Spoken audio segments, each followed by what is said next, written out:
A question of the day, chocolate or candy? Enjoy, don't forget to vote and comment you insist on killing me, why? Julius glared at my dress, opening my car door for me.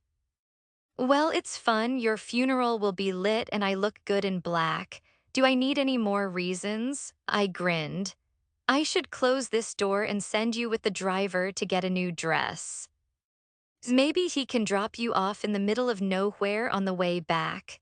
I knew my brother well enough to know he was being serious. Or you could help me out before your girlfriend wanders off to find a better man.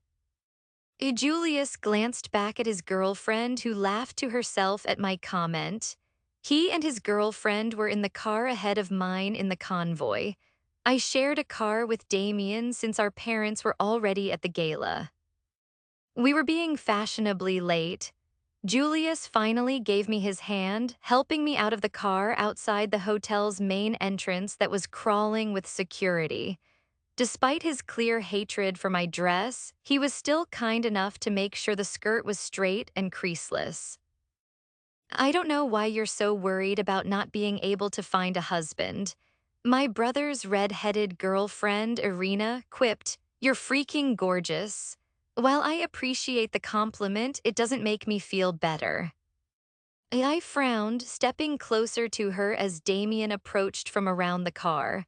Why? She frowned, moving some hair away from my diamond necklace. She was like the big sister I never had. I want someone to marry me because of me, not because of how good I might look on their arm. I hate to break it to you, Maleficent, but you don't exactly have the marry me for me kind of personality. A Damien smirked, earning a laugh from my brother. He's right, you know, you're the queen of resting bitch faces and dirty looks from across the dinner table. Julius laughed, taking a sudden step back when I took one towards him. Well, maybe if you didn't chew like a fucking donkey, then I wouldn't. Okay, I think it's time we go inside. Irina grabbed my hand, preventing me from throttling my brother in public. The two of them laughed as Irina dragged me towards the lobby doors, her heels clicking in sync with mine. Ignore them, Millie. You have the nicest personality. Once people get through your cold front and resting bitch face. She added the last part, biting back her smile when I glared at her. Like I said, she was the big sister I never had and never fucking wanted. I need a drink. I muttered, heading down the heavily guarded hallway towards the ballroom. This gala was full of upper-class people, politicians, CEOs, and criminals from the underworld. Anyone who is anyone will be here tonight. Tonight was supposed to be the second time I was meeting Viktor Kozlov to discuss our potential engagement. Last time he said we could discuss our favorite colors and biggest fears. But instead, I was going to give him a piece of my mind after all those abhorrent gifts he sent me. I was back to square one in my marriage hunt. While my father didn't know about our plan to cut things off with Kozlov, he did mention someone from a Swedish criminal organization wanted to speak to me tonight. He also mentioned an Australian millionaire CEO who would be here tonight. I laughed in his face as soon as he mentioned Australia. It might have been worth considering since I could potentially leave the criminal world, which is unheard of. But I couldn't live with spiders. I would never do it. One time in Athens, I woke up to find a thick spider crawling through my hair on my pillow. I saw everything, the black eyes, the legs with those ugly joints for knees, and some weird moving pincer things. I cried more than I've ever cried in my life, and I was 23 years old. I'd cried a lot in 23 years. I'd rather marry Kozlov and wear his collar than move to Australia to face the spiders. Champagne. A young female server stood by the door, holding a tray of champagne glasses towards me. She couldn't have been older than 18 years old, and she was definitely nervous. "Can I have the whole tray?" I smiled, hoping to ease her nerves and mine. I needed the Dutch courage. Instead, her eyes widened and a blush coated her cheeks. And no, I meant just one. It's okay, I know. I laughed, taking one glass off her tray. The liquid in the rest of the glasses swayed in her nervous hold. You're welcome. She smiled softly before shifting her gaze towards Irina and Julius coming in behind me. Our plan was to find our parents, but we ended up getting sidetracked by many different people on the way. Since it wasn't only criminals like the last gala we went to, there were more people my brother and Damien were friendly with. During each conversation, I eventually ended up starting my own with Irina. We'd whisper about the other women around us, their ugly or nice dresses, their strange hairstyles, and their thick layers of makeup. One woman walked past me, and I was tempted to ask if she had a part-time job in the Macy's perfume department. Irina and I shared a look, and then Damien nudged me when we burst out giggling during his conversation with a French politician. Irina and my brother had been together for 5 years after he defended her at a bar. She was a damsel in distress, and my brother proved to be her knight in shining armor. He waited 6 months before he told her about his role in the Mafia. First, he had to get thorough background checks on her, and when they checked out, he asked my father for permission. It wasn't as easy as he'd hoped. There was no dating in this life, and because of his position as a future heir, he was required to marry someone of a similar status. He went back and forth with my father for weeks before the old man eventually caved when my mother finally got involved. She was tired of their constant death glares and snide remarks at the dinner table. Julius told Irina about the Greek mafia. She freaked out and ignored him for a week, and then she decided to give him a chance. They've been together ever since. It was the kind of love and romance I wanted. I was admittedly jealous of my brother being allowed to choose his own partner, but our positions were very different. He was devoting his life, his future, and his children to the Greek mafia. I had to play my part by getting married to form an alliance. It wasn't fair, but hardly anything about this life ever is. Millicent, my father's warm hand on my back took my attention away from the current conversation. Julius and Damien were talking to some American businesswoman. I think Damien was trying to flirt with her. He was failing miserably. Hi, Dad. I turned to give him a smile, noticing the displeasure in his eyes upon seeing the front of my dress. We still hadn't managed to find him in the huge ballroom, so this was the first time he was seeing my dress, and the annoyance in his eyes only made my smile widen. There's someone I would, like you to meet. He was uneasy. I could sense that straight away. He gestured for me to step away from the other group.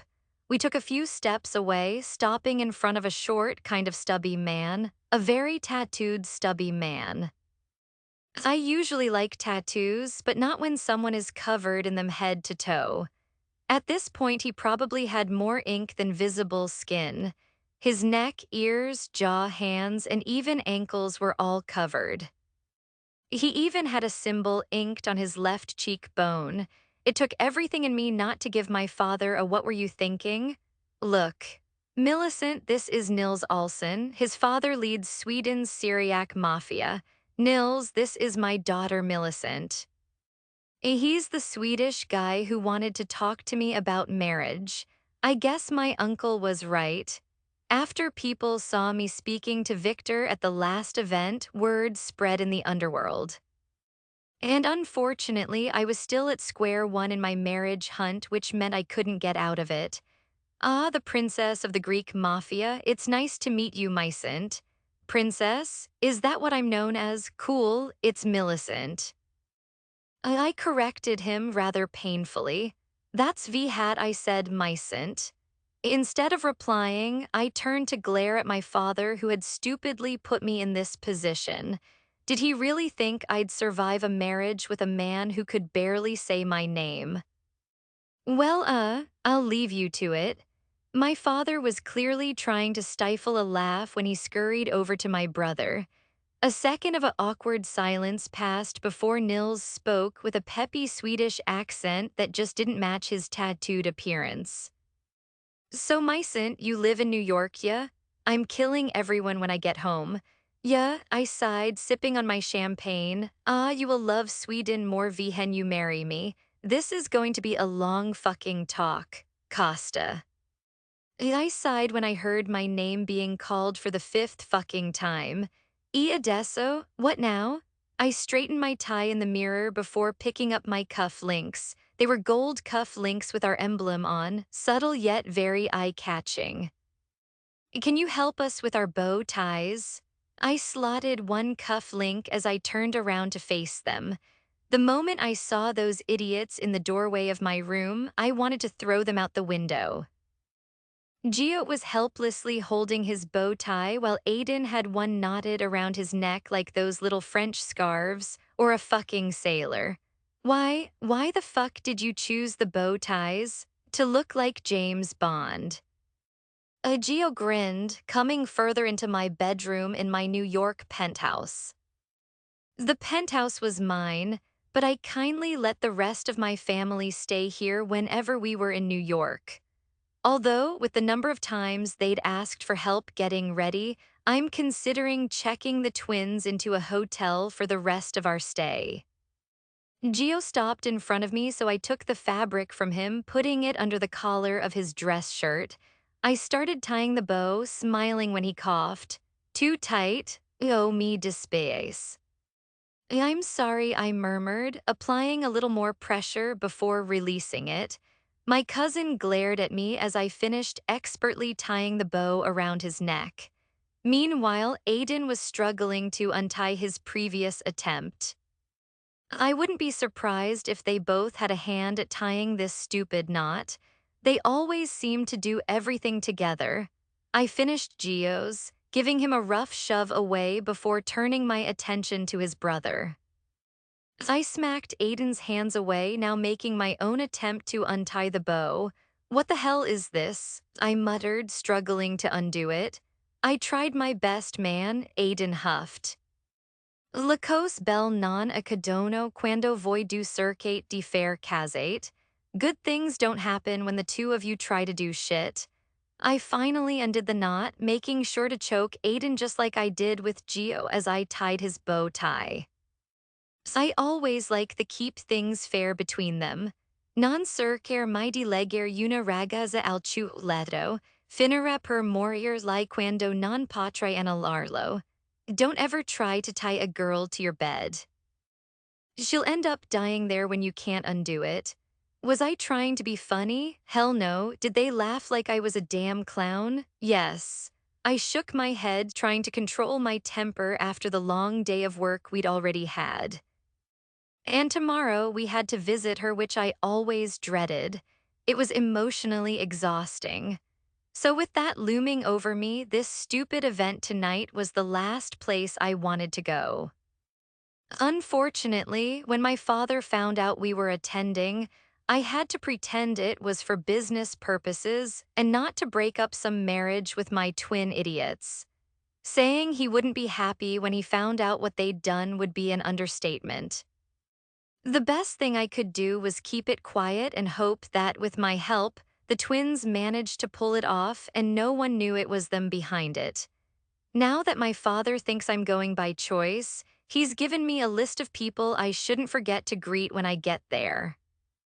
Tristano even managed to get out of it to deal with something else. That just left me to babysit the world's most irritating pair. Can I have some? Gio stepped up next to me as I sprayed on my cologne. It was the finishing touch, but the most important step in getting ready. It has to be subtle, that's it's not overwhelming, but powerful enough to turn heads. No, we can't smell the same. I shook my head, putting my bottle of cologne back down among the rest. Can I borrow this one then? Before I could stop him, he snatched up my private blend bottle from Tom Ford. Then he sprayed 5 too many pumps of it. Addio. To any other normal human being, my menacing tone would give away exactly how pissed I was. But these idiots were painfully oblivious to any sign of danger coming their way. I should take them on an African safari. I'll use this one then we're all wearing Tom Ford. Aiden grabbed another bottle, which just happened to be even more expensive. I might be rich as hell, but I never waste my money. These two imbeciles wasted it like it was nothing. That's enough. I snatched the bottle off him when he sprayed it 4 times over his dress shirt and then twice into his palm. He didn't seem to notice my irritation while he rubbed his palms together and then smacked his cheeks like every child does to copy their father. Get your jackets, we're already late. I sighed, frowning at the strong scent of cologne in the room. That's because you couldn't get your hair right. Gio pointed out, and I instinctively turned to check my hair in the mirror. It looks good now though, Costa. It was a bit flat before. He left before I could smack him. I shook my head, putting the bottle of cologne away to finish getting ready. I put on my second cuff link, my signature gold rings, and a Rolex. I strapped my gun to my hip with a knife on the other side. Then I finally put on my Brioni suit jacket to finish. Just another day at the office. Costa, Sto or Rivando, I'm coming. I grabbed my phone, my wallet, my cigarette case, and my lighter before leaving my room. We got in the elevator, heading down to the secure parking garage where our security were already waiting. Are we taking one of your cars? Egeo grinned as we came to a stop near my parked cars. I had a few of my favorites in New York, but most of my cars were safe in my garage in Sicily. So along with a Mercedes G-Wagon, I had a Porsche Panamera and an Aston Martin Rapide S, but we were taking a driver tonight. I needed to relax, and driving with Aiden and Gio was just the opposite. No. Oh, come, no. Acosta, no, please, no, we'll be quiet. As soon as Gio rushed out those 3 words, I spun around to look at the twins. Despite being dressed to the nines in their fancy suits, they were grinning like children. For how long? How long for the Porsche? Gio questioned, eyeing my Porsche. Both drives there and back. Can we choose the music? Aiden added to the negotiation, not that electric shit. Deal. Gio, being the fucking gentleman he is, spat in his hand before holding it out for me to shake. Sali su quella dannata macchina. Get in the damn car. I shook my head in disgust, heading over to the cabinet to take out my keys. The two of them pushed and shoved until Gio managed to get into the passenger seat up front first. So now I had Gio up front next to me and Aiden in the back. Well, he was in the back, but he squeezed himself in the gap between the two front seats. I let out a breath of irritation when he got too close to me. Thanks to those imbeciles, the car smelled like the inside of a fucking Tom Ford cologne factory. Also, what music? We agreed you'd be quiet. I pointed out, pressing down on the brake pedal while pushing the engine button. The engine roared to life, the sound reverberating around the low-ceiling parking garage. The journey hasn't started yet, Costa. Aiden turned to grin at me before shifting his gaze to Gio's phone.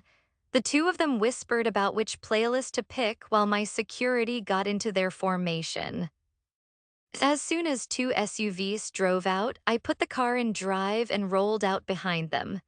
2 more security cars followed behind me to form the convoy. Even after we got onto the main road in Manhattan, these 2 little bitches were still arguing over the music.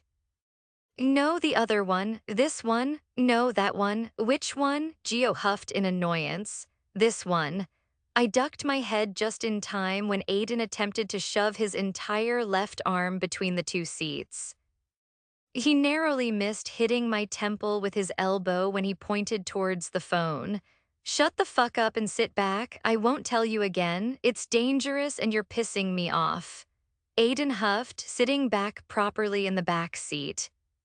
Seconds later, Gio hit play on a song and we finally got to drive in peace.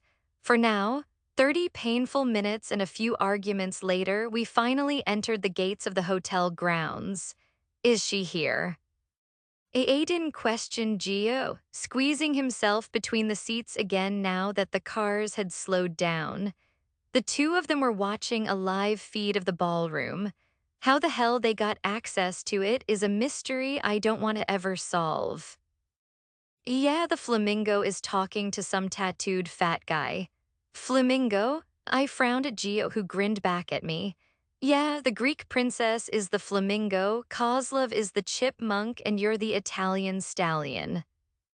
A traitorous laugh escaped my lips as I drove further into the hotel grounds towards the lobby entrance. Yeah, and what are you two idioty? Idiots, we're the lions, bitch.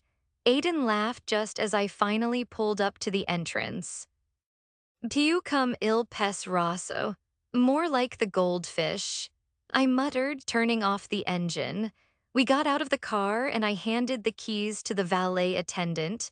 I waited for my two sidekicks to appear by my side and then we made our way inside together. Now what's the flamingo doing? I nudged Gio with my arm as we walked towards the ballroom. Even as we walked, people loitering in the hallways nodded their head in respect or just looked away from me altogether. She's still talking to Il Grassone. The fat guy is the chipmunk here? Aiden asked as I took a champagne glass from the young female server at the door. I didn't miss the look of confusion on her face when she overheard their nickname for Kozlov. Nah, not yet, Gio answered, directing the second part to me. We'll let you know when he's here, Costa. I hummed an acknowledgement, forcing a cold expression onto my face when guests in the hall started looking in our direction. They knew who we were, or more importantly, who I was. I guess you could say I made rare appearances on the social scene, especially outside of our home territory in Sicily. Unless I had specific business to deal with, I was rarely seen out and about at parties, clubs, or dinners. I have a few people I need to speak to. Try to stay out of trouble while I'm gone. I turned back to Gio and Aiden, who were busy admiring the lavish banquet hall we were standing in. I feel like their freaking father. I'm too young to be a dad. Don't worry, Costa. We've got our plan to finish. We'll keep ourselves busy. Your plan? I sighed, knowing exactly what was coming, but I tried to warn them anyway. Try not to draw any attention to yourselves and make sure she doesn't let anyone know that you're the ones behind it. She's a professional improv actress. She'll get the job done. Gio waved me off, downing his glass of champagne like it was beer in a red Solo cup. I'm being serious, Giovanni. My father doesn't know what you're doing, and if word gets out you two were behind all of this, you'll be in for a world of shit. Hold on, why just us? Aiden scoffed, stepping closer to me. Costa, you're the captain, the top dog. The quarterback, you have to go down with us. We're the three musketeers. You're the leader, Athos, and we're Porthos and Aramis, your loyal followers, and shut the fuck up. I cut him off, finally having had enough of his bullshit. This isn't a game. Screwing up their alliance isn't going to go down well with anyone.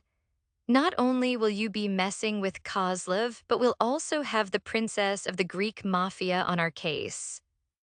You started this plan before I could do anything to stop it, but if anyone finds out, there will be consequences for all of us, K-Piskai. Do you understand? Sigh. They both nodded in unison, for once understanding the severity of my words. Good, just sit back and let it happen, and per el amor di Dio, I snatched a fresh glass off Gio after he grabbed it off a tray. Don't drink too much. For the love of God, with one last glare, I walked away from them with Gio's full glass of champagne. So Vhat you think? Mysint? What? I frowned, zoning back in on the conversation I was currently involved in again. I think he was getting irritated that I kept zoning out, judging by the way he suddenly snapped. A vetting? A vein in his forehead bulged, like it actually throbbed under the tattooed skin of his forehead. I think I'm going to throw up. My eyes widened a little and I took a step back. A light flush coated his cheeks as a result of his anger. A few seconds later, he cleared his throat, glancing at the people standing close to us. A vetting in Stockholm. He repeated a bit calmer than before. His accent is making me dizzy. It's a little early to talk about a veg wedding. I corrected myself, cringing at how easy he was to copy. VHY, you like me, I like you. How can he like me when I've barely said 2 words? I don't really, I think I stumbled, searching for a way to let him down without him losing his temper again. Speak then, he snapped. It would be intimidating if we weren't the same height right now. Excuse me. Another thick accent suddenly joined the conversation. Is it okay if I borrow Millicent for a moment? Veer talking. Nils glared at Victor, his irritation peaking. This guy might need therapy after talking to me. I'll give him my therapist's number. I'll have her back to you soon. Victor smiled before grabbing my hand, whisking me away from the furious Swedish man. A soft laugh escaped his lips as he ushered me away.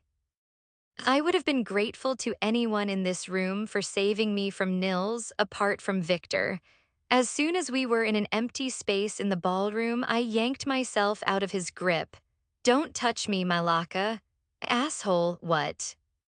He frowned, his previous light-hearted smile fading. What's the matter?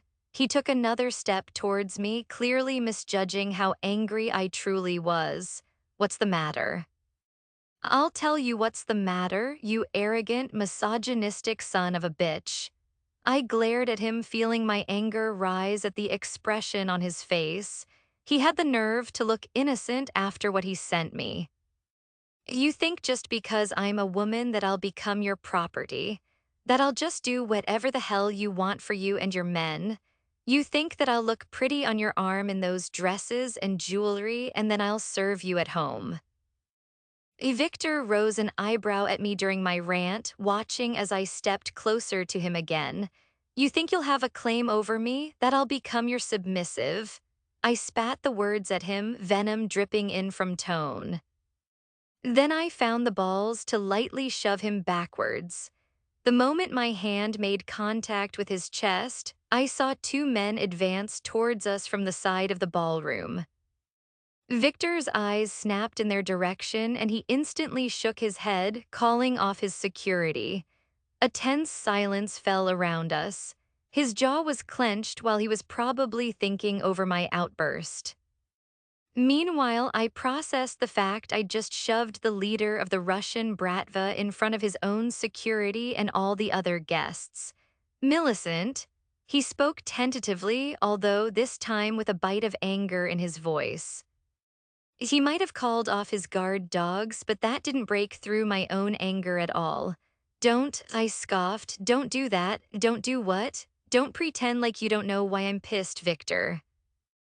Millie, just tell me one thing, was it all a joke to you or are you really just a dick? His deep blue eyes were full to the brim with confusion. His lips parted like he was about to speak, but then he stopped himself. He held my stare for a long moment, studying my expression. I'm sorry, Millie, I really don't know what you're talking about. His tone was soft, and for a split second, I almost believed he had no idea what was going on. But I had to remind myself I was speaking to a highly trained mob boss. He could easily be playing me for a fool. I knew the men in the Greek Mafia could have done the same thing if they wanted to. The gifts, Victor. Gifts? What gifts? A clueless people and their endless questions, they make me want to kill myself. The gifts you sent me, the expensive clothes, the apron, the collar. Collar like a dog collar. He smiled, however his smile quickly morphed into a frown when he saw my deadly expression. Not a dog collar? No, not a dog collar. His mouth formed an O shape as realization dawned on him. I rose an eyebrow at him, waiting to see what kind of bullshit excuse he was going to try and feed to me. Then he burst out laughing. Someone sent you a collar? He spoke through his laughter, making his Russian accent come out thicker. You did, and an apron that said property of the Russian Bratva.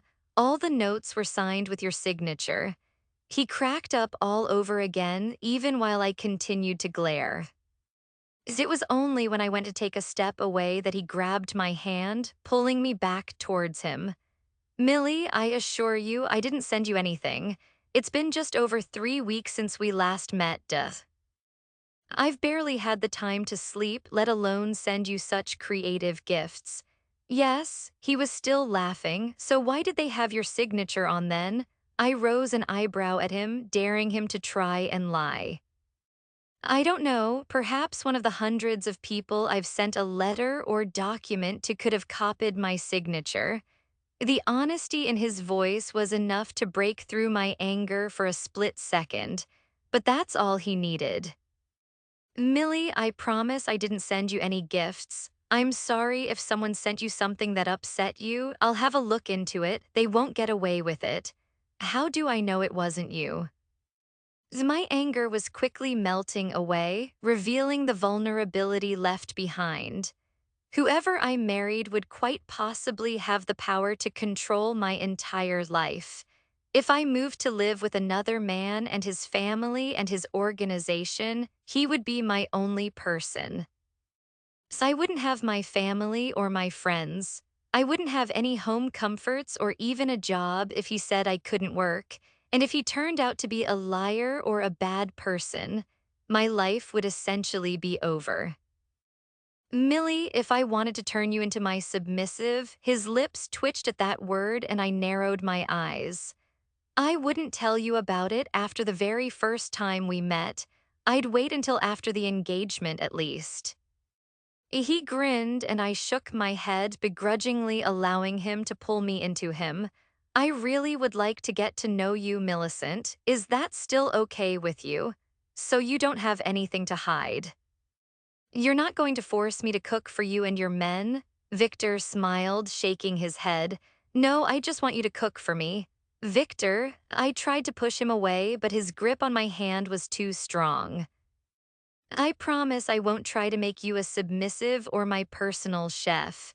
He laughed, although he was being honest. Or your arm candy trophy wife. Duh, or my arm candy trophy wife. I just want you to be my wife. Yes, he murmured the last words softly, his eyes taking in my face. A traitorous smile tugged at my lips and I nodded. You still have to convince me first. This isn't me agreeing to marry you. I pointed my finger at him warningly. Duh, of course. Why do you think I came tonight? I did say next time we could dance. He grinned, tugging on my hand. He started walking towards the dance floor, which was surprisingly busier than I expected. Usually people wait until after dinner to start dancing, but something tells me even if there was no one dancing, he would have still forced me to dance.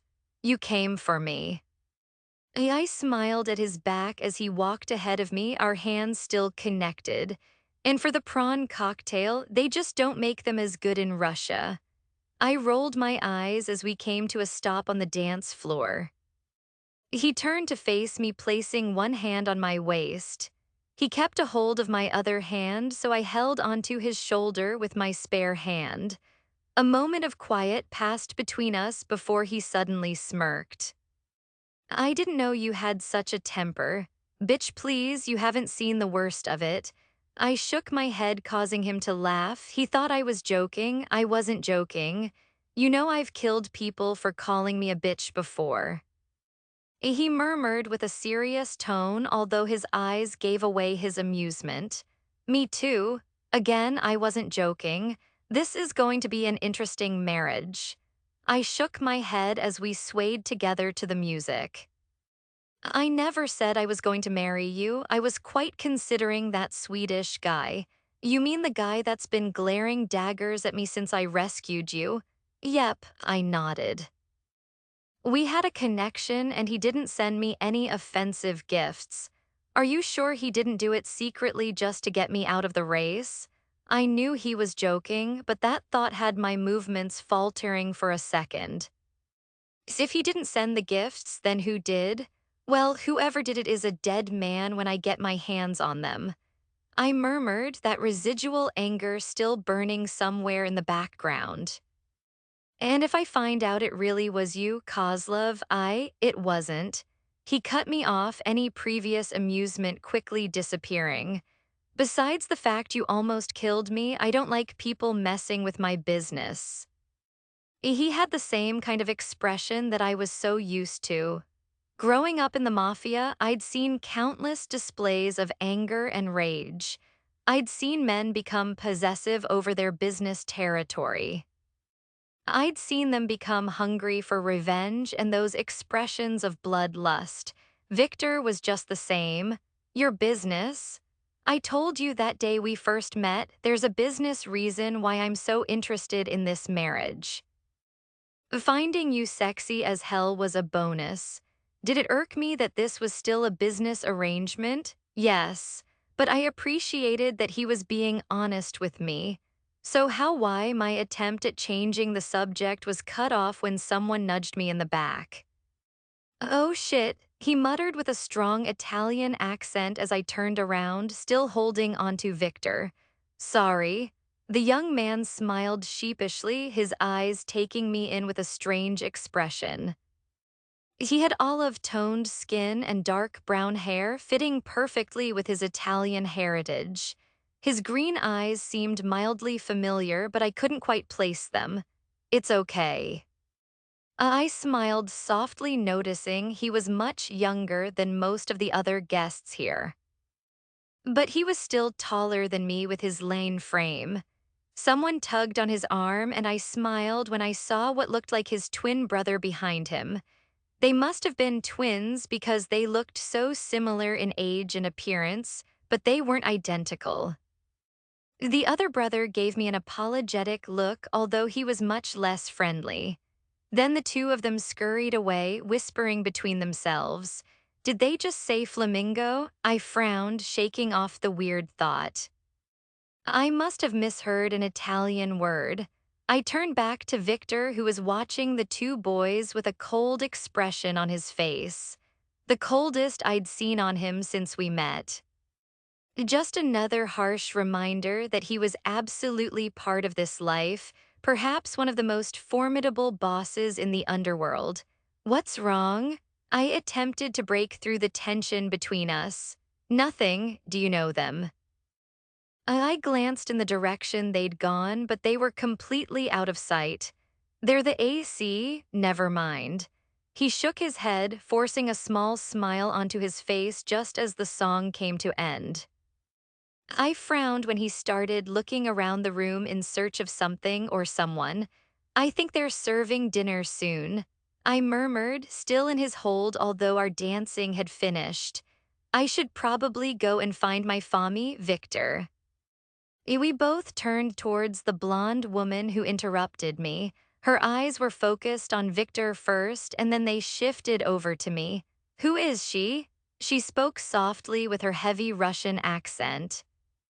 Her hair was in curls, and she was wearing a formal dark red dress.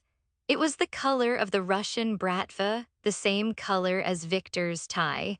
I knew that because one of the dresses I'd received from Victor was identical to it.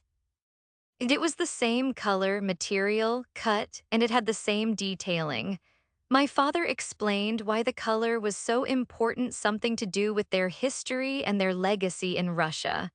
I'm sorry, he started, but she cut him off. You haven't been home for weeks. I come to surprise you. You're with another woman.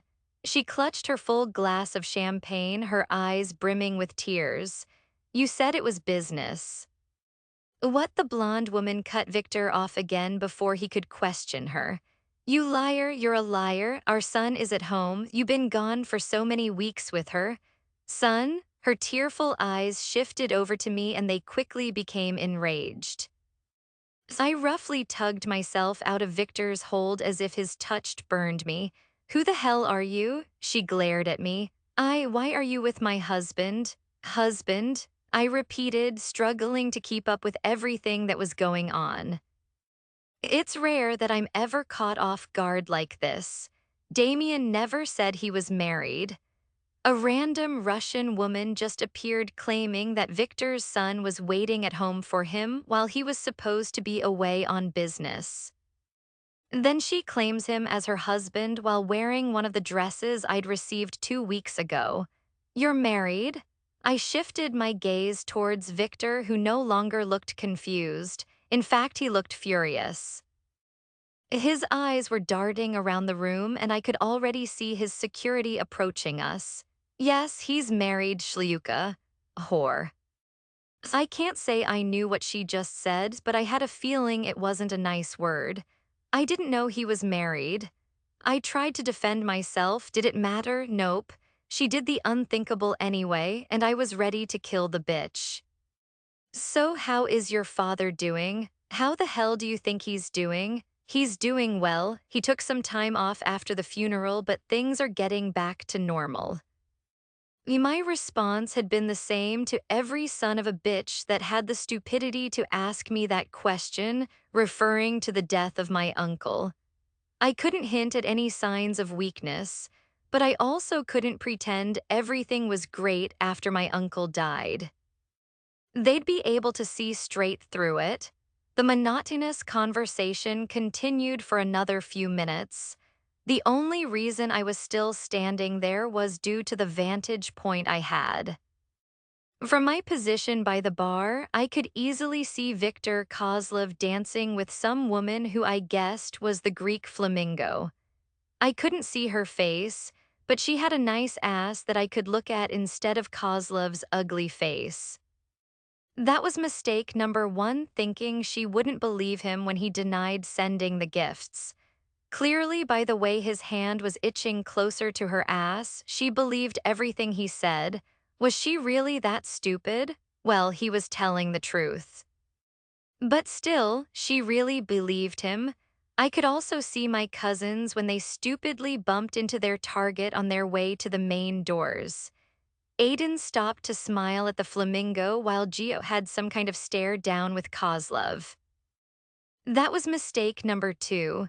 The plan was to stay out of his way and under the radar, but those little shits decided to bump straight into them while they danced. I tightened my grip on my glass of whiskey, watching the two of them walk away. I could see the expression on Kozlov's face, and it wasn't a good one. He immediately started searching the room, and I'm guessing he was looking for me. Thankfully, all I had to do was turn towards the bar for a few seconds, and he missed me completely. Even now, with his suspicions, it was too late to call off the rest of the plan.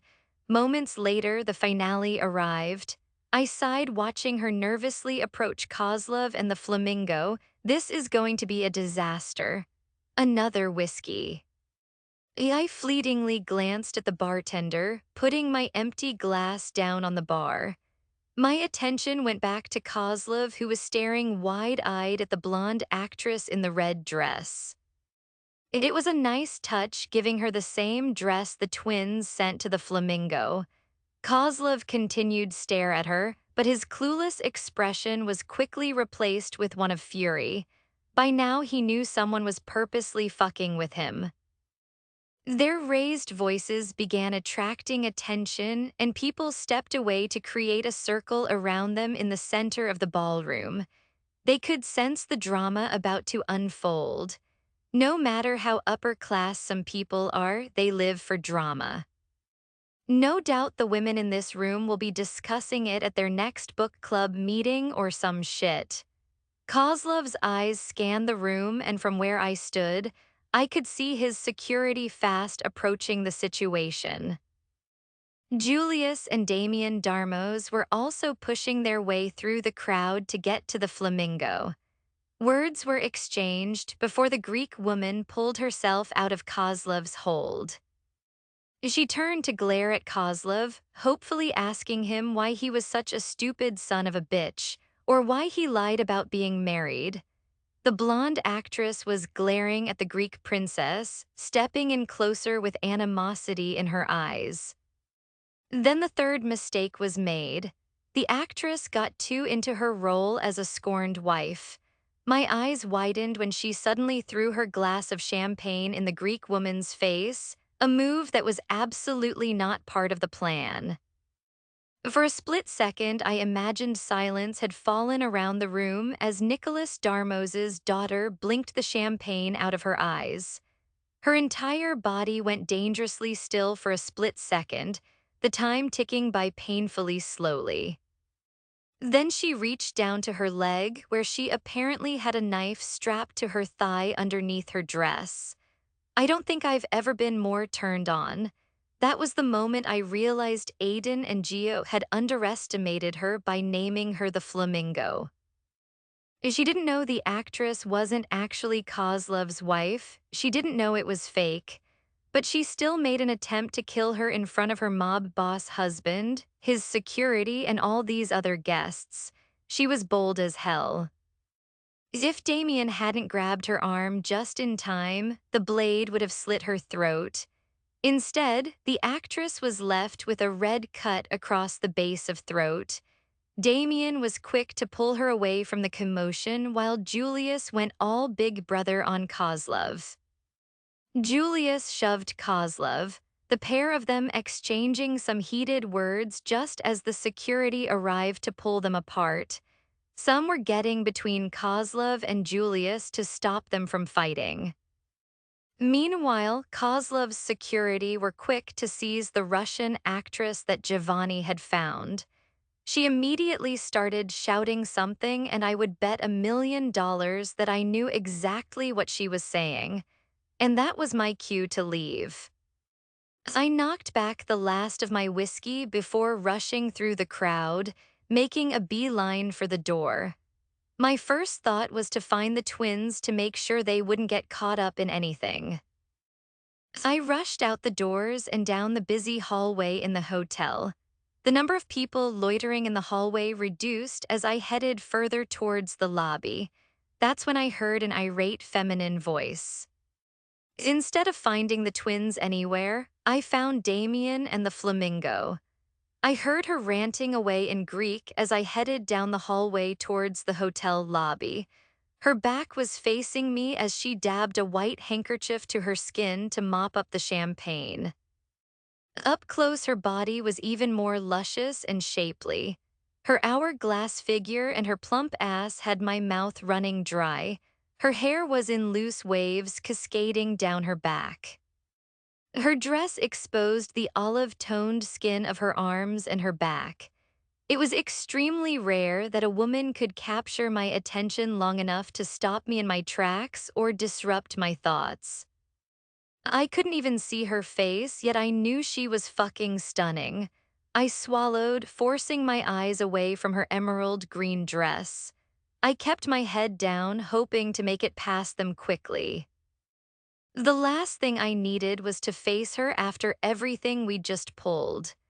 The actress Giovanni hired went a step too far by throwing the drink, and now everything was minutes away from blowing up.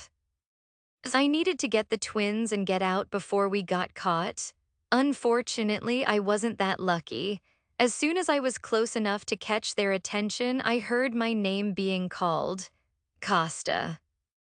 Damien's eyes landed on me and my steps faltered as I came to a stop near the two of them. Damien, I nodded, sparing a short glance towards the brunette who'd stopped shouting now. The moment I saw her face, I did a double take. Unfortunately, it wasn't her perfect features or her flawless skin that caught my attention. It was that fire burning in those beautiful brown eyes. It was the same rage that gave her the bravery to tell me my dead mother wouldn't be proud of me. It was the rage that made me hate her guts. Of all the women in New York, the one I had to bump into turned out to be Nicholas Darmo's daughter, the princess of the Greek Mafia. Finally, what did you guys think of this chapter? What do you think is going to happen next?